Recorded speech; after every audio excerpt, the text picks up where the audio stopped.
السلام عليكم ورحمة الله وبركاته والسلام يا رمان أصحابته هل كان يقدر ونيسه meel walba oo joogtaan isilbo muuqaalkaygu uu markaa idin soo gaarayba muuqaalkan waxaan ku fiirin doonaa ciidamada ICE oo gabi ahaan ka baxaya gobolka Minnesota sida daraadeed bal qorshahaas ciidanka looga saarayo gobolkaas ayaynu bal dhinacyo kala duwan aynu markaas ka fiirin doonaa maxaa sababaya in xilligan ciidankan ay wada baxaan maxay ahayd ajandihii laga lahaa miyaa lagu guuleystay iyo waliba sida ay dawladda Mareykanku ugu ceebaysan tahay mashruucaas ciidanka tirada badan lagu geeyay gobolkaasna waynu fiirin doonaa marka bal soo dhawaada meel walba joogtaan isolba muuqaalkaygu uu markaa idin soo gaarayba waa 13 February waana markii ugu horeysay oo aynu maanta hawada ku kulmayno haddii aan bilaabo waxa lagu dhawaaqay in ciidamada ICE la yiraahdo gabi ahaantood bal laga saari doono gobolkaas Minnesota ciidankan ayaa lagu dhawaaqay in la saari doono gabi ahaantoodba 9kii bishan February ee 2026 marka 9kii bisha lagu dhawaaqay in ciidankan gabi ahaanba la saari doono horay waxaynu u ogeyn in horaantii 4 ilaa 3 bishan uu ninka hadda hogaaminaya mashruucan ICE ee la yiraahdo Tom Homan uu ku dhawaaqay in 700 askari hore loo saaray labada kun ee hartayna markaas la saari doono hadii macaamilka dawladda dhexe iyo midka maamulka gobolka la isku soo dhaweeyo marka ugu dambeyn waxa xaqiiqad noqotay in ciidamadii tirada badnaa ee ka tirsanaa dhankaas iyo hay'adaha federaalka dhamaantood bal laga daad guraynayo gobolkaasi daad gurayntan hadda lagu bilaabayna waxay socon doontaa baa la yiri ilaa 20ka bisha 9kii bisha la soo bilaabay ilaa 20ka bisha ayaa 2000 ee askarta ah ee gobolka ku dhaqan ee gobolka hadda ku sugan ayaa gabi ahaantood bal saari doona hadaba waa maxay sababta xilligan loo saarayo ciidamadan ma fashil baa jira ma culays kala jira laba sababood bay inta badan ku sababaynayaan warbaahimaha waaweyn ee dalka Mareykanka qodobka ugu horeeya waxa la leeyahay waa in shacabkii gobolka deganaa iyo ciidamadii ICE ay markaasi wada shaqeyn waayeen in shacabku diiday ciidanka in horay isku dhacyadii dhexmaray ciidanka iyo shacabku ay dad kala duwan ugu dhinteen oo waliba laba qof ay reer Mareykan ay markaas isku dhinteen mid waa gabadhii Renee Good midna waa yarkii isan dhalinyarada ay ka dambeeyay Alex Brady labada qofba waxay u dhinteen diidmo dadka shacabka ee gobolka degan ay diiday yihiin ciidamada ICE marka hadii la sii wado in dhimasho kale ay dhacdo ayaa laga baqay iyo waliba in wax kale ay ka dhacaan oo xataa dadka shacabka ah ay marka qaarkood ay qoryahooda qaadan karayaan sidii aynu ka arkaynay dhacdooyinka qaar kamid ah oo gobolkaasi ka dhacay marka taasi waa isku dhici shacabka iyo ciidanka ay isdhex maray waa faktorka ugu weyn oo ciidankan looga soo saarayo gobolka qodobka labaad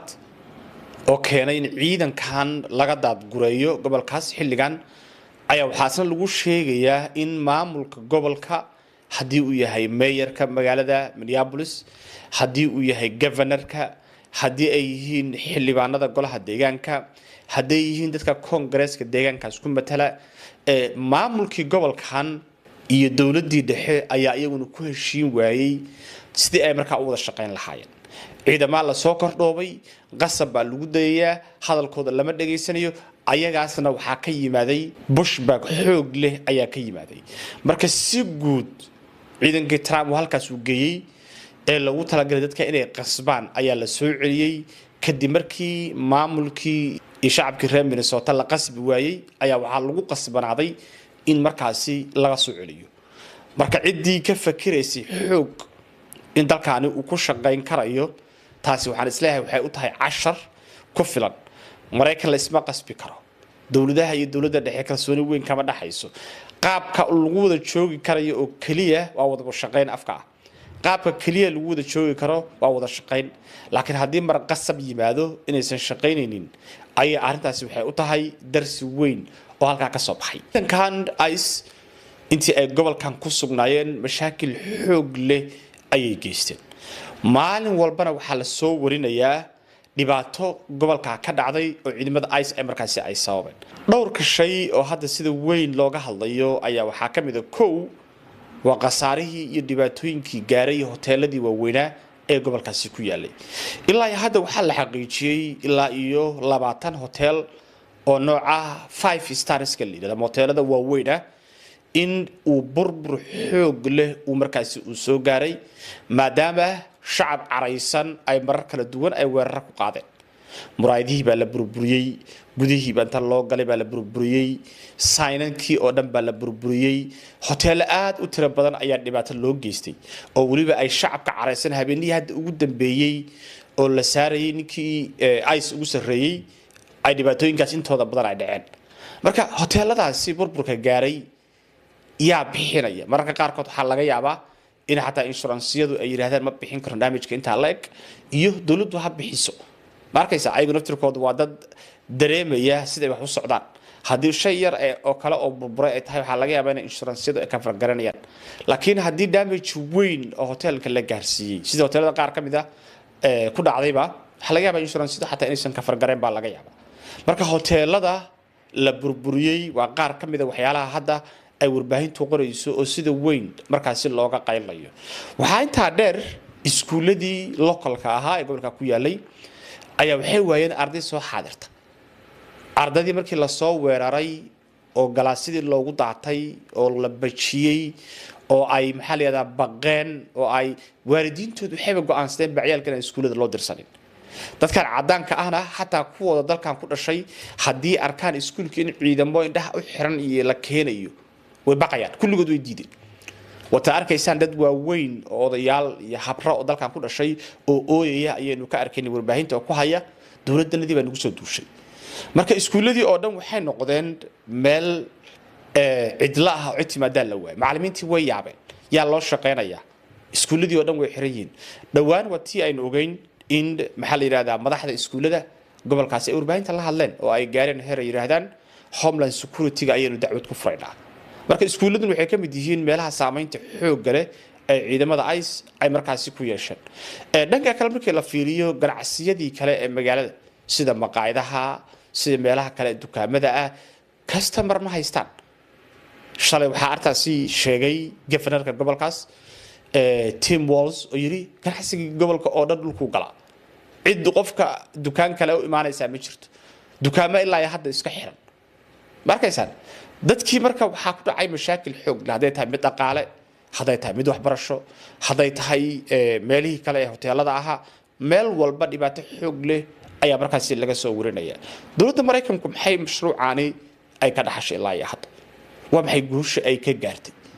ilaa hadda dawladda Mareykan waxay sheegtay in 4,000 oo qof oo sharci darro markaasi la soo qabtay waa 4,000 oo qof 4,000 markii la fiiriyo waa wax aad u yar dadka sharci darrada ku jooga Mareykanka dadka sharci darrada Mareykanka ku jooga ayaa waxa lagu sheegayaa ilaa 25 milyan oo qof oo kala duwan baa lagu sheegayaa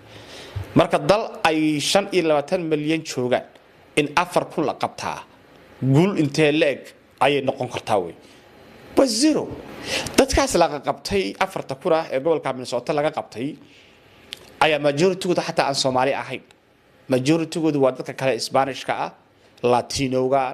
Mexican-kan waxa weey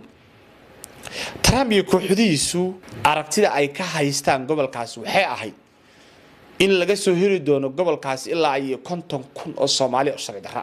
waxa la yaabay way hay'adii FBI-da oo ayagu ay gacanta ku hayaan xataa xog dhab ah way siin weeday hay'adii immigration-ka wareemso qof oo Soomaali oo sharci darro ah joogto gobolkan markii la yiraahdo waxay ka fakarayaan ilaa 8,000 bay ka fakarayaan waayo hay'addu waxay u baahan tahay dad aqoon u leh oo ku shaqeeya waxa hay'adii FBI-da la keenay anug yar oo Hindi ah oo reerkoodu ay ganacsatay tahay oo Kash Patel la yiraahdo oo asaguba reerkiisa iyo Trump lacag ku bixiyeen qaab musuq lagu keenay oo aan aqoon u lahayn hay'adda FBI Hindi xagees ka soo galaan markaysan wuxuu Trump keensaday caruurtii ka dhaxay jirtay Fox News iyo meelahan ka warbaahinta dadka ka caay jirtay ninka dhan oo Secretary of Defense-ga ee la yiraahdo Pete Hegseth waa caruurtii kaamirada wadan jirtay dadka caay jirtay way darad sida midka Nick Charlie la yiraahdo oo kale ayuu kaamira watay ilhaan Umar Buucaay darhaadii maalmihii ka horeysay inta hadda uu Biden madaxweynaha u ahaa banaanadu taagnaa waa caruurtii banaanadu taagnaa dad marka aan dawladnimo ka shaqeynin waligood ayaa la suuqin ahaa la yaqaan taariikhdooda banaanka dhoobnaa weeye waxa marka taraa maanta dawladda u ah hay'adii bal dhex geeyay aqoon bay hay'adu u baahanta